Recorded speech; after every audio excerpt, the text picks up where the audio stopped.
అనిరుద్ధాయ నమః.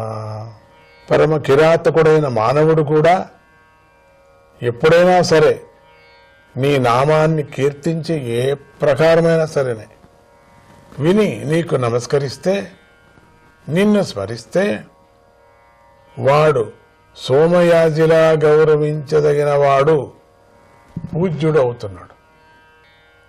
అలాంటి నిన్ను దర్శించే వ్యక్తి కృతకృత్యుడవుతాడని ప్రత్యేకంగా చెప్పాలా? ఇంకా ఆశ్చర్యం. ఎవడు భక్తిపూర్వకంగా నీ నామాన్ని ఉచ్చరిస్తున్నాడో వాడు పరమ కిరాతకుడే అయినా కూడా నీ నామ మహిమ చేత శ్రేష్ఠుడైపోతాడు. నీ నామాన్ని కీర్తించేవారు గొప్ప తపస్సులను, హోమాలను, తీర్థస్థానాలను, వేదాలను అధ్యయనం చేసిన వారిలో సమానులు వారే, పూజింపదగిన వారు. తం త్వామహం బ్రహ్మ పరం పుమాంసం, తం త్వామహం బ్రహ్మ పరం పుమాంసం, ప్రత్యక్ శ్రోతస్యాత్మని సంవిభావ్యం స్వతేజసా ధ్వస్తగుణ ప్రవాహం వందే విష్ణుం కపిలం వేదగర్భం. పరబ్రహ్మ పురుషోత్తముడు శ్రీ మహావిష్ణువు యొక్క అవతారమైన కపిలదేవుడికి నేను నమస్కరిస్తున్నాను. బుద్ధిని విషయభోగాల నుండి వెనుకకు త్రిప్పి ఆయనను ధ్యానిస్తే ఆయన స్వరూపాన్ని ప్రకాశింపజేస్తాడు. సత్వరజస్తమో గుణాల ప్రవాహ రూపంలో ఉన్న సంసారాన్ని నశింపజేస్తాడు. ఆయనే వేదాలకు మూలపురుషుడు, పురుషోత్తముడు అని ప్రార్థించింది. ఇంకో పరి మనమందరూ చేరి ప్రార్థన చేస్తామా? స్వామి యొక్కది మనందరూ చేస్తాం. మంత్రం ఇది, కపిల దేవుడి యొక్క స్తోత్రం. తం త్వామహం బ్రహ్మ పరం పుమాంసం, తం త్వామహం బ్రహ్మ పరం పుమాంసం, ప్రత్యక్ శ్రోతస్యాత్మని సంవిభావ్యం స్వతేజసా ధ్వస్తగుణ ప్రవాహం వందే విష్ణుం కపిలం వేదగర్భం. దిన్నము ప్రార్థన చేస్తే బాగుంటుంది. అట్లా తల్లి యందు వాత్సల్యం గల కపిలుడు తల్లి చేసిన స్తుతిని విన్నాడు. కరుణ నిండిన గద్గదమైన కంఠంతో ఇలా అన్నాడు, అమ్మా, నేను బోధించిన ఈ మార్గం ఆచరించటానికి చాలా సులభంగా ఉంటుంది. దీనిని ఆచరించి అతి త్వరలోనే నువ్వు పరమఫలమైన మోక్షాన్ని పొందుతావు. బ్రహ్మవేత్తలు దీనిని ఎంతో ప్రీతితో సేవించారు. ఇది సంసారాన్ని నశింపజేస్తుంది. నా ఈ బోధ యందు నువ్వు శ్రద్ధ కలిగి ఉండు, నువ్వు నన్ను పొందుతావు.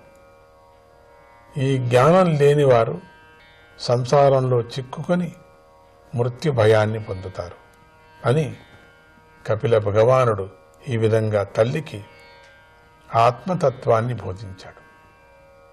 ఆ బోధ విని ఆయన తల్లి దేవహూతి బ్రహ్మవేత్త అయింది. కపిల భగవానుడు ఆమె అనుమతి తీసుకొని వెళ్ళిపోయాడు. దేవహూతి పుత్రుడు ఉపదేశించిన యోగ సాధనను అభ్యసిస్తూ సరస్వతీ నది తలలలోని పూలదండ లాంటి ఆ ఆశ్రమంలోనే సమాధిలో ఉంది. నిత్యము 3 పూటలా స్నానం చేయటం వల్ల దేవహూతి యొక్క అందమైన గిరిజాల జుట్టు బూడిద రంగు జడలు కట్టుకుపోయింది. ఉగ్రమైన తపస్సు చేయటం వల్ల ఆమె శరీరం చిక్కిపోయింది. ఆమె నారుబట్టలను ధరిస్తుంది. కర్దమ ప్రజాపతి యొక్క తపస్సు, యోగశక్తి ఆమె యొక్క గార్యాస్తాన్ని చాలా గొప్పగా తీర్చిదిద్దాయి. ఆమె దాంపత్యానికి సాటి లేదు. అటువంటి దాంపత్యాన్ని దేవతలు కూడా కోరుకుంటూ ఉంటారు. ఆమె భవనం ప్రక్కనే ఉన్న ఉద్యానవనం వికసించిన పూలతో నిండి ఉంది. అది దేవలోకానికి చెందిన అనేక వృక్షాలతోనూ, పక్షుల జంటల కూతలతోనూ, తుమ్మెదల ఝూంకార ధ్వనితోనూ ప్రకాశిస్తోంది. అందులోని సరస్సు కలువల పరిమళాన్ని వెదజల్లుతోన్నది. కర్దముడు ఆ సరస్సులో ఆమెను లాలిస్తూ ఉంటే ఆమె సౌభాగ్యాన్ని గంధర్వులు కీర్తించేవారు. ఇంద్రుడి స్త్రీలు కూడా ఆమె సౌభాగ్యాన్ని కోరుకునేవారు. దేవహూతి అటువంటి గృహస్థాశ్రమం యొక్క అభిమానాన్ని విడిచిపెట్టింది. కాని పుత్ర వియోగం చేత ఆ తల్లి హృదయం తలడిల్లిపోయింది. ముఖం ఉదాసీనమైపోయింది. భర్త అయిన కర్దమ ప్రజాపతి సన్యసించి అడవికి వెళ్ళిపోయాడు. అలాంటి స్థితిలో పుత్రుడు కూడా దూరమయ్యాడు. ఆమె ఆత్మజ్ఞాని అయినప్పటికీ కూడా పుత్ర వియోగంతో దుఃఖించింది. దూడను కోల్పోయి దానికోసం పరితపించే ఆవులాగా పుత్రుని కోసం ప్రేమతో విలవిలలాడింది. విదురా, దేవహూతి తన పుత్రుడు శ్రీహరి అవతారమైన కపిలదేవుణ్ణి మాత్రమే ధ్యానిస్తూ త్వరలోనే ఆ గృహమందు ఆసక్తిని విడిచిపెట్టింది. పుత్రుడు ఉపదేశించిన ప్రసన్నమైన ముఖం గల ధ్యానయోగ్యమైన భగవంతుడి రూపాన్ని ధ్యానించసాగింది. సమగ్రమైన రూపాన్ని, రూపంలోని వేర్వేరు అవయవాలను కూడా భావన చేస్తూ ధ్యానించింది. ఆమె దృఢమైన వైరాగ్యంతో నిరంతరమైన భక్తియోగాన్ని ఆచరించింది. యోగ్యమైన పూజలు మొదలైన కర్మలన్నిటినో చేయసాగింది. కొన్నాళ్లకు ఆమెకు బ్రహ్మ సాక్షాత్కారానికి కారణమైనటువంటి జ్ఞానం కలిగింది. అప్పుడు ఆమె పరిశుద్ధమైన అంతఃకరణలతో సర్వవ్యాపకమైన ఆత్మతత్వాన్ని ధ్యానించింది.